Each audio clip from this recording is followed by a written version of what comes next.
نے کہا ہے تو حیا کی وجہ سے ان کی بات کو بندہ ٹالتا نہیں تھا. کہہ دیا کہ ہاتھ میں کڑا ہے پہننا حرام ہے, فوری توڑ کے پھینک دیا. چونکہ مومن کی صفت ہے جب ان کو ڈرایا جائے تو وہ فوراً سرنڈر کر جائے اور ڈرے, اس کا دل نصیحت قبول کر لے. نہیں سنا تم نے آقا علیہ السلام نے ایک صحابی سے کہا تھا کہ بہت سارے لوگ جہنمیوں کا زیور اپنے ہاتھ میں پہنتے ہیں, یعنی مرد اگر سونے کی انگوٹھی پہنے تو سمجھ لیں کہ وہ آگ پہنے ہوا ہے. جہنم میں اس کی انگلی کو تپایا جائے گا, جلایا جائے گا جو انگلی میں سونے کی انگوٹھی پہنے. سونے کی انگوٹھی عورت کے لیے پہننا جائز ہے, مرد کے لیے نہیں. عورتیں ایک نہیں بلکہ 2-3 انگوٹھی پہن سکتی ہیں اگر اس کی زکات وہ نکالتی ہیں تب. اگر زکات نہیں نکالیں گی تو پھر وہی انگوٹھی, وہی ہار, وہی نیکلیس اس کے لیے آگ اور ناک کی صورت میں قیامت کے دن بدل جائے گا.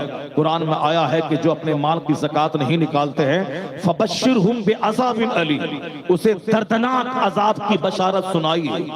جس دن قیامت کے دن اس کے بدن کو چوڑا کر دیا جائے گا اور زندگی میں جتنا مال کمایا ہے اور جس کی زکات نہیں نکالا ہے ان سبوں کو سکے کی صورت میں اس کے بدن پہ آگ میں تپا کے داغا جائے گا.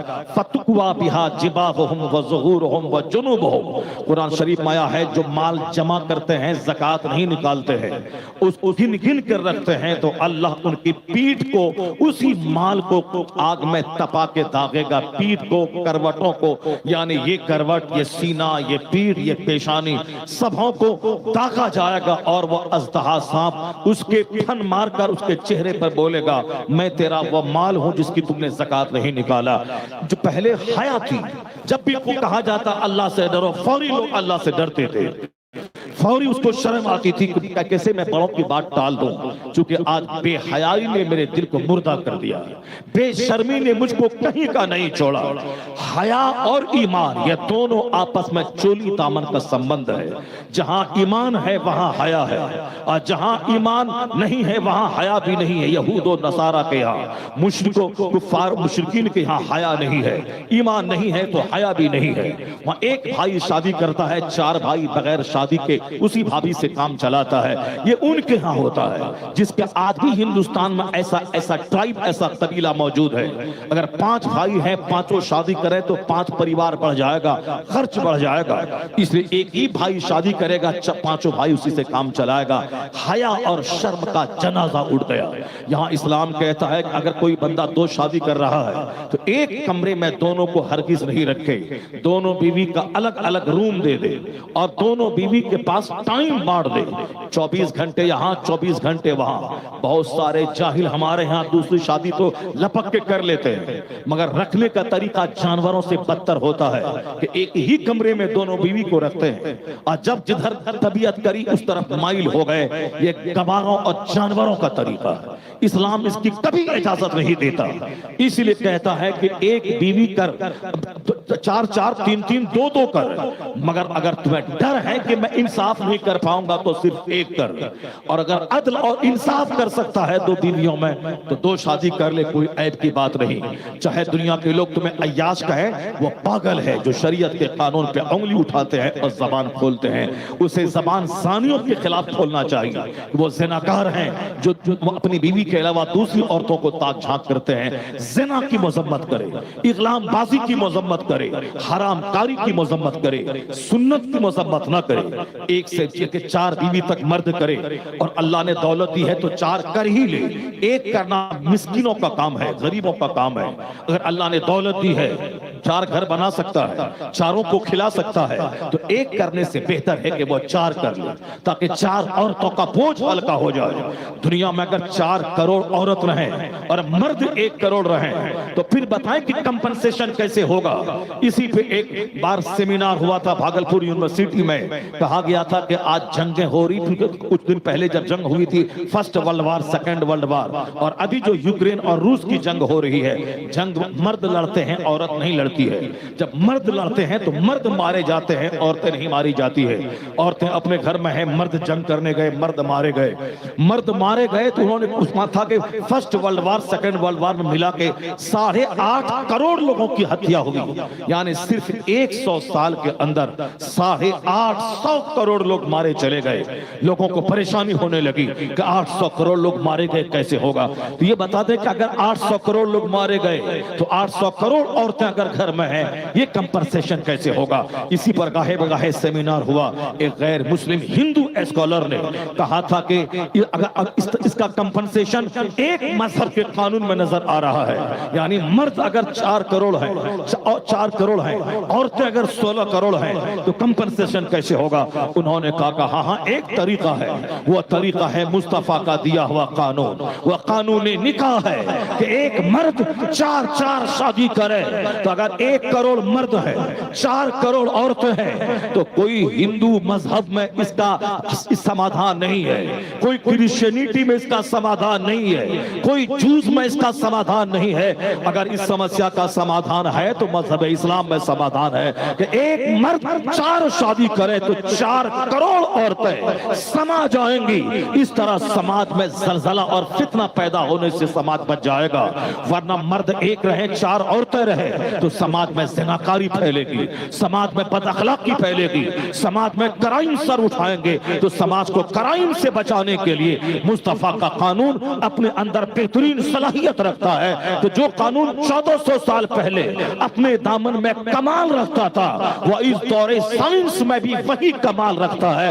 اس لیے کہ مصطفیٰ کا قانون انچینجیبل ہے, وہ لاجواب ہے.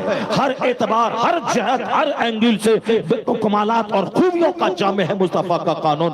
بھلے ہی مسلمان نہیں پڑھے, یونیورسٹی میں پڑھے لکھے لوگ مطالعہ کر رہے ہیں, امریکہ کے پریسٹین یونیورسٹی میں لوگ مطالعہ کرتے ہیں. نماز کا دنیاوی فائدہ کیا ہے, نماز کا اخروی فائدہ کیا ہے, روزہ کی صحت مند بنانے میں کتنا امپورٹنٹ رول ادا کرتا ہے, اور یہ زکوٰۃ سماج کی غربت دور کرنے میں کتنا رول ادا کرتا ہے. یہ حج بیت اللہ انٹرنیشنل فریٹرنیٹی اور برادرہوڈ کا ایک شاندار ایگزیبیشن میں کتنا بڑا رول رکھتا ہے. وہ ان سبوں کو معلوم ہے جو مطالعے کا جگر رکھتے ہیں, جو گہرائی میں ڈوب کر اسلام کے قانون کا مطالعہ کرنا چاہتے ہیں. وہ جانتے ہیں بھلے ہی زبان سے 2-4 لچے لفنگے اسلام کے خلاف بول دیں, حضور کو گالی دے دیں, سرکار کے خلاف بول دیں, مگر جہاں جہاں علم کی گہرائی ہے وہاں وہاں سرکار دو جہاں کے ماننے والوں کی تعداد میں اضافہ ہو رہا ہے. آپ نروس کیوں ہو رہے ہو؟ تم اپنے مذہب کو پڑھنا چھوڑ دیا, تم نے کافروں کی طرح شادی بھی عقیقہ ختنہ ولیمہ کرنا شروع کیا, تم نے کافروں کی طرح برتھ ڈے کا کیک کاٹنا شروع کیا, تم نے کافروں کی طرح LED ٹی وی میں 24 گھنٹے چھپ کے رہ کر گندے مناظر سے اپنی آنکھوں کو آلودہ کرنا شروع کیا. ہم نے اپنی بیٹی کی شادی کو کافروں کے طرز پہ اس کو فضول خرچی کا ذریعہ بنا دیا. 25 سال کی محنت کو 25 گھنٹے میں پانی کی طرح بہا دینا ہم نے کافروں سے سیکھ لیا. شادی کو نمائش بنا دینا, سامان کو نمائش بنا دینا, یہ ہم نے کافروں سے سیکھا. ہمیں تو کہا گیا تھا کہ مسجد میں 5 آدمی کے بیچ میں نکاح کر لے, تاکہ جب بھی لڑکی جوان ہو لڑکا جوان ہو, زیادہ 2-4-10 رسم کی گہرائی نہ ہو کہ اس کی وجہ سے شادی مشکل ہو جائے. جس طرح ہم نے آج کل ہلدی لگانا, منگنی کرنا, مہمان کا جانا پھر مہمان کا آنا, یعنی شادی کا آدھا خرچ اسی آنے اور جانے میں ختم ہو جائے, اور پھر اخیر میں لڑکا والا نیگلیکٹ کر دے کہ نہیں مجھ کو تو پسند ہے مگر میرے داماد کو لڑکی پسند نہیں ہے, جو میرے بیٹے کو بہت چاہتا ہے اس کو پسند نہیں ہے. بدتمیز تو کیا ہے, تو بیٹے کا باپ ہے تو, اور فیصلہ لینے کے لیے اپنے داماد پہ چھوڑ رہا ہے. اس کا مطلب ہے کہ جھوٹ بولتا ہے, داماد کا نام لے کر جھوٹ بول رہا ہے. اصل میں تجھ کو ہی رشتہ پسند نہیں ہے, اور ڈائریکٹ نہیں بول سکتا ہے تو داماد کا نام لے کر کے تو اسے جھٹلاتا ہے اس رشتے کو. سارا کام کافرانہ, ادھر سے لوگ جائیں ادھر سے لوگ آئیں, منگنی کریں, ہلدی کی رسم ادا کریں, کپڑا خریدنے دکان میں جائیں, وہاں لڑائی ہو رشتہ ٹوٹ جائے, اور ساتھ مٹھائی بانٹیں, مٹھائی من کے مطابق لڑکا والا نہیں بھیجا, وہ کنجوس ہے بخیل ہے رشتہ نہیں کریں گے, قاعدے سے جوتا نہیں دیا. یہ سارا طریقہ کافروں کا ہے. اسی لیے کپڑا خریدنے ٹائم میں نکاح ٹوٹ جاتا ہے, نکاح نہیں ہوتا ہے, اس کی کپڑا خریدنے کی وجہ سے شادی ٹوٹ جاتی ہے. کبھی بارات واپس چلی جاتی ہے کہ باراتی کہتے ہیں میرے لیے کھانا نہیں ٹھیک سے بنا ہے, بسلری کی باٹل مجھ کو نہیں ملی, اس میں شادی ٹوٹ جاتی ہے. تو دروازے پہ بارات آ کے لوٹ جاتی ہے, کپڑا خریدنے کے دن لوٹ جاتی ہے. کس نے کہا تھا کہ ایک